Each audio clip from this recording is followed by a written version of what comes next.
Hello everyone, welcome back to online study one. आज हम इस वीडियो में लेकर आए हैं घटना चक्र से फिजिक्स के कुछ इंपॉर्टेंट क्वेश्चंस। तो इस वीडियो को एंड तक देखिएगा और बताइएगा कि आप लोगों को ये वीडियो कैसा लगा। अगर आपने इससे पहले के बाकी के साइंस के पार्ट्स को नहीं देखा है तो प्लेलिस्ट चेक कर सकते हैं। चलिए शुरू करते हैं। सबसे पहला क्वेश्चन है कि निकट दृष्टि दोष को दूर करने के लिए किस प्रकार के लेंस का प्रयोग किया जाता है। निकट दृष्टि दोष, जिसको हम लोग इंग्लिश में मायोपिया के नाम से जानते हैं, और इसे दूर करने के लिए हम लोग किस लेंस का प्रयोग करते हैं। देखिए, इसको याद कैसे रखते हैं। निकट यानी 3 लेटर है, तो इस पर आप 1 बढ़ा लीजिए 4, 3 पर 4। और अगर आपसे दूर दृष्टि यानी कि हाइपरमेट्रोपिया कहा जाए तो वहाँ पे 2 पर 3 कर लीजिए, इसको भी 1 बढ़ा लेंगे।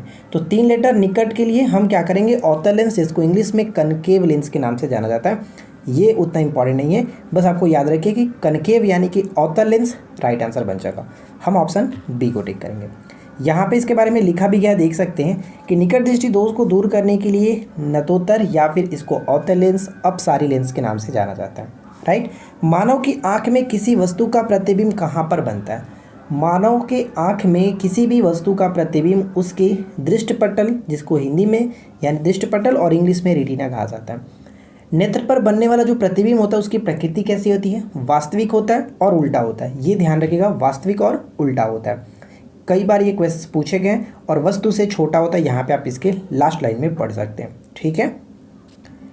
नेक्स्ट क्वेश्चन की संवहन द्वारा ऊष्मा का रूपांतरण हो सकता है। संवहन द्वारा ऊष्मा का रूपांतरण होता है।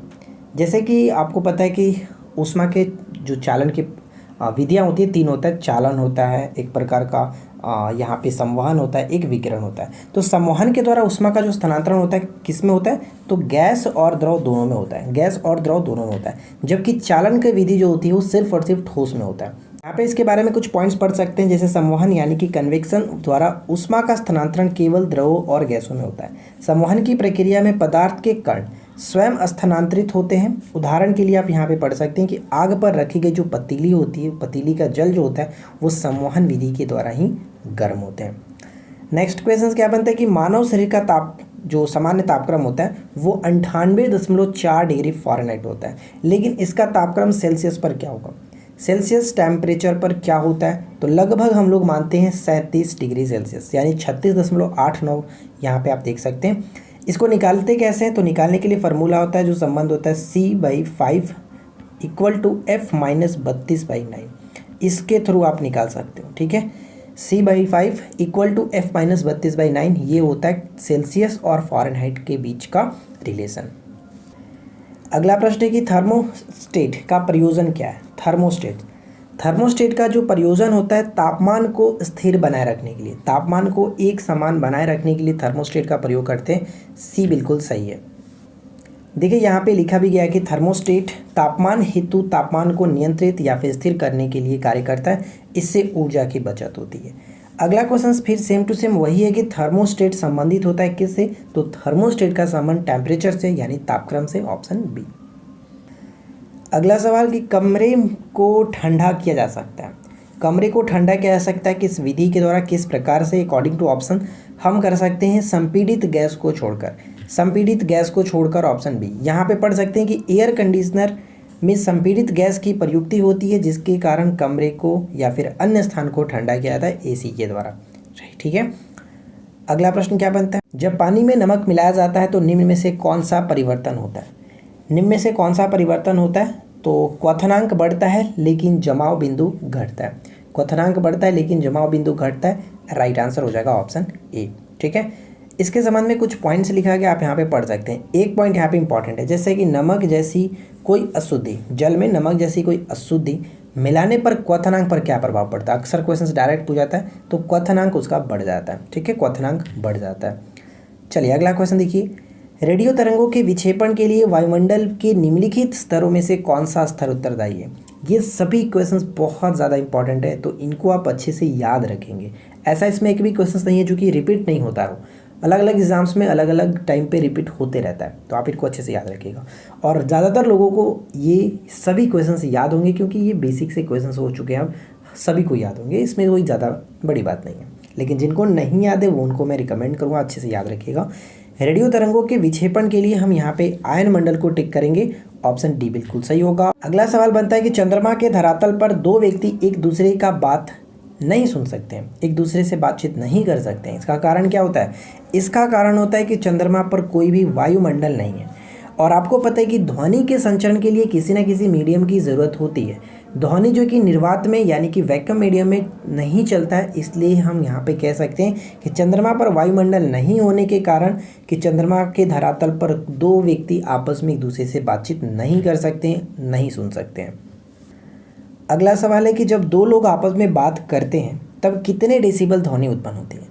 डेसिबल जो होता है वो ध्वनि की तीव्रता को मापने की एक यूनिट होता है, इकाई होता है। ध्वनि उत्पन्न होती है जब दो लोग आपस में सामान्य तरह से बातचीत करते हैं। तो यहाँ पे सी बिल्कुल सही आंसर होगा, क्योंकि लगभग बातचीत का 30 से 60 डेसिबल होता है।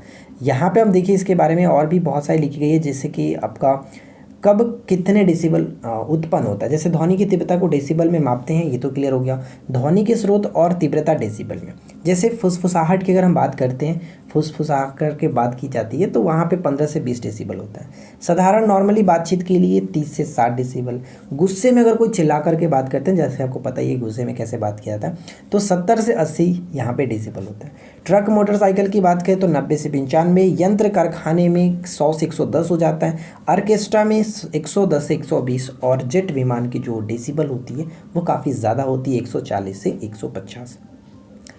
इस क्वेश्चन को ध्यान से पढ़िएगा। टेलीविज़न प्रसारणों में जो कि श्रव्य संकेतों के प्रेषित करने के लिए प्रयुक्त तकनीक है। यहाँ पे श्रव्य की बात की जा रही है, यानी कि ध्वनि के संबंध में की जा रही है। तो ध्वनि संकेतों को जब प्रेषित किया जाता है तो आपको बताया गया था, एक होता है चित्रों के संकेतों को प्रेषित करने के लिए आयाम मॉड्यूलेशन का प्रयोग करते हैं।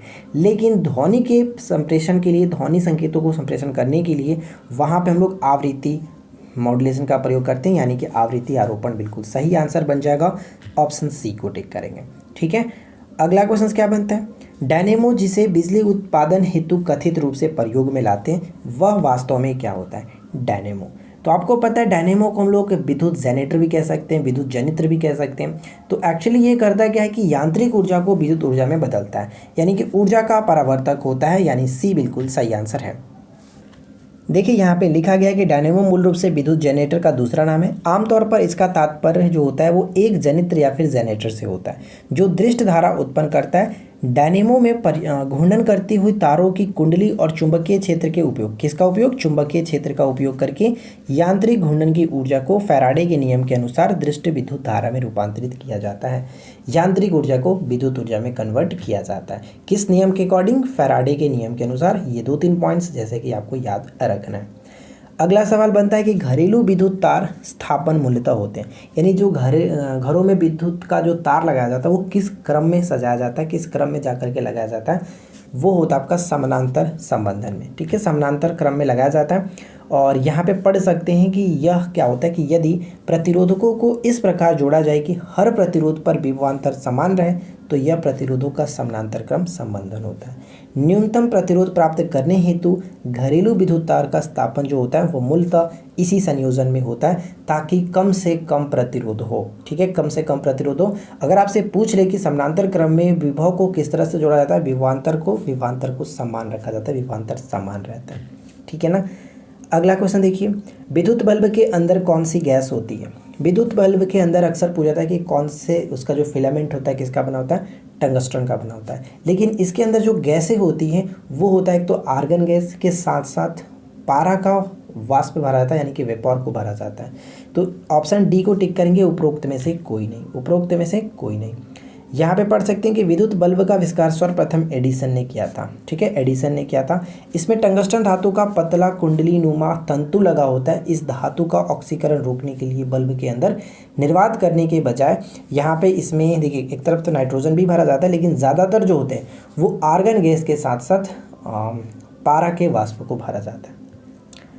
नेक्स्ट वन है कि एक अर्धचालक में विद्युत चालन होता है। एक अर्धचालक में विद्युत का जो चालन होता है किसके द्वारा होता है? इलेक्ट्रॉन्स एवं होल्स दोनों के द्वारा। इलेक्ट्रॉन्स एवं होल्स दोनों के द्वारा। यहाँ पे इसके बारे में पढ़ लीजिएगा कि क्या क्या इसमें बात कही जा रही है। ठीक है, अगला क्वेश्चन क्या बनता है? निम्नलिखित में से कौन सा तत्व सोलर सेल में उपयोग होता है। देखिए फ्रेंड्स, इसका पीडीएफ यानी ये जो पीडीएफ आप देख रहे हैं, इस पीडीएफ को टेलीग्राम पर डाल दिया जाएगा। टेलीग्राम से आप इसको डाउनलोड करना चाहें तो कर सकते हैं। तो ज्वाइन कर लीजिए, इस वीडियो के डिस्क्रिप्शन में टेलीग्राम चैनल का लिंक मिल जाएगा। सोलर सेल में उपयोग किया जाता है अर्धचालक सिलिकॉन का। अर्धचालक सिलिकॉन का देखिए यहाँ पे लिखा गया है कि सौर सेल द्वारा प्रकाश ऊर्जा को सीधे विद्युत ऊर्जा में रूपांतरित किया जाता है। सिलिकॉन का उपयोग सौर सेल में किया जाता है और काफ़ी ये ज़्यादा जो कि आजकल पॉपुलर भी है। अगला प्रश्न क्या बनता है कि आधुनिक आयुर्वैज्ञानिक विज्ञान में नाभिकीय औषधियाँ नैदानिक और उपचार के प्रभावी उपकरणों के रूप में उभर रही हैं, ये वास्तव में क्या है। तो रेडियो आइसोटॉप्स का प्रयोग किया जा रहा है। रेडियो आइसोटॉप्स का प्रयोग अलग अलग बीमारियों में किया जा रहा है। तो देखिए यहाँ पे लिखा है कि वर्तमान में विभिन्न तत्वों के रेडियोधर्मी समस्थानिकों का उपयोग नाभिकीय औषधियों के रूप में नैदानिक और चिकित्सीय उपचार में किया जा रहा है। भारत में प्रचुर मात्रा में उपलब्ध महत्वपूर्ण नाभिकीय ईंधन कौन सा है। भारत में सबसे ज़्यादा जो मिलता है नाभिकीय ईंधन वो है थोरियम। थोरियम का भंडार पूरे विश्व में सबसे ज़्यादा है भारत में और ये केरल में मिलता है। इसका जो मुख्य अयस्क है मोनाजाइट अयस्क से पाया जाता है और एक्चुअली सबसे ज़्यादा केरल मिलता है, लेकिन और भी भारत के कई हिस्सों में इसको देखने को मिल सकता है, जैसे कि झारखंड हो गया, तमिलनाडु, आंध्र प्रदेश, राजस्थान के भी कुछ इलाकों में ये देखने को मिलता है। तो बस आप इसे याद रखेंगे। अगला क्वेश्चन क्या बनता है कि निम्नलिखित में से कौन सा तत्व परमाणु ईंधन की श्रेणी में नहीं आता है। परमाणु ईंधन की श्रेणी में नहीं आता है तो ऑप्शंस में अगर हम देखें तो ये तीनों के तीनों आते हैं, लेकिन कैडमियम इसके अंतर्गत नहीं आते हैं। कैडमियम की कमी के कारण आपको एक चीज़ पता होगा कि इटाई रोग होता है, लेकिन इसके अलावा भी एक चीज़ और आपको ध्यान में रखना है कि क्या होता है, कैडमियम की जो छड़ होता है परमाणु रिएक्टरों में न्यूट्रॉन मंदक के रूप में भी इस्तेमाल किया जाता है, इसे याद रखना है। ठीक है, नेक्स्ट वन क्या कह रहा है, निम्नलिखित में से कौन सा युग्म सुमेलित नहीं है। तो बताइए यहाँ पे कौन गलत तरीके से मैच किया गया जो कि सही नहीं है। तो चारों ऑप्शंस को हम ध्यान से देखेंगे तो ऑप्शन सी गलत है, क्योंकि हरिश्चंद रिसर्च जो इंस्टीट्यूट है ये चेन्नई में नहीं पड़ता है, उत्तर प्रदेश के प्रयागराज यानी जिसे पहले हम लोग इलाहाबाद के नाम से जानते थे। अगला क्वेश्चन कि भारत का प्रथम परमाणु संयंत्र निम्न में से कौन सा है। भारत का प्रथम परमाणु संयंत्र निम्न में से कौन सा है, तो ये है तारापुर। तारापुर ऑप्शन सी बिल्कुल सही होगा, जो कि महाराष्ट्र कह सकते हैं, महाराष्ट्र में स्थित है, मुंबई में। नेक्स्ट वन है कि जब किसी दर्पण को थीटा कोण से घूर्णित किया जाए तो परावर्तित किरण का घूर्णन क्या होगा। थीटा डिग्री कोण से घुमाया जाए तो ये 2 थीटा डिग्री कोण से घूम जाएगा, ऑप्शन डी। नेक्स्ट वन है कि प्रकाश का वर्ण विक्षेपण संभव है किसके द्वारा। प्रकाश का वर्ण विक्षेपण तभी संभव है जब प्रिज्म के द्वारा कराया जाए। प्रिज्म के द्वारा, ऑप्शन ए बिल्कुल सही होगा। यहाँ पे हम पढ़ सकते हैं कि जब सूर्य का श्वेत प्रकाश किसी प्रिज्म से होकर के गुजरता है तो यह अपवर्तन के कारण, किसके कारण, अपवर्तन के पश्चात प्रिज्म के आधार की ओर, आधार की ओर कहने का मतलब ये हुआ कि जब श्वेत प्रकाश इस तरह से आता है तो ये इस तरफ से की तरफ आधार की तरफ झुक जाता है और ये 7 रंगों में विभक्त होता है, जिसमें आपको कई बार बता चुका हूँ कि सबसे कम विचलित होता है रेड कलर और सबसे ज़्यादा विचलित होता है वॉयलेट यानी कि बैंगनी कलर। ठीक है, और जिसका सबसे ज़्यादा विचलन होगा उसका तरंगदैर्घ्य सबसे कम होगा और वो ज़्यादा जो कि स्कैटरिंग करेगा। ठीक है, और जिसका तरंगदैर्घ्य सबसे ज़्यादा होगा वो जाहिर सी बात है कि वो उसका स्कैटरिंग यानी कि जो प्रकीर्णन होगा वो कम होता है। ठीक है फ्रेंड्स, तो कुल मिलाकर बात ये है कि इस प्रश्न का राइट आंसर प्रिज्म होगा और यहाँ पे हम पढ़ सकते हैं इस प्रक्रिया को प्रकाश का वर्ण विक्षेपण कहा जाता है, डिस्पिरेशन ऑफ लाइट्स के नाम से जानते हैं। तो फिलहाल आज की इस वीडियो में इतना ही। उम्मीद करते हैं कि ये वीडियो अच्छा लगा होगा। वीडियो कैसा लगा नीचे कमेंट करके बताइए और इसका बाकी के पार्ट्स को देखने के लिए आप प्लेलिस्ट चेक कर सकते हैं। तो बस आज की इस वीडियो में इतना ही, मिलते हैं नेक्स्ट क्लास में। Thanks for watching.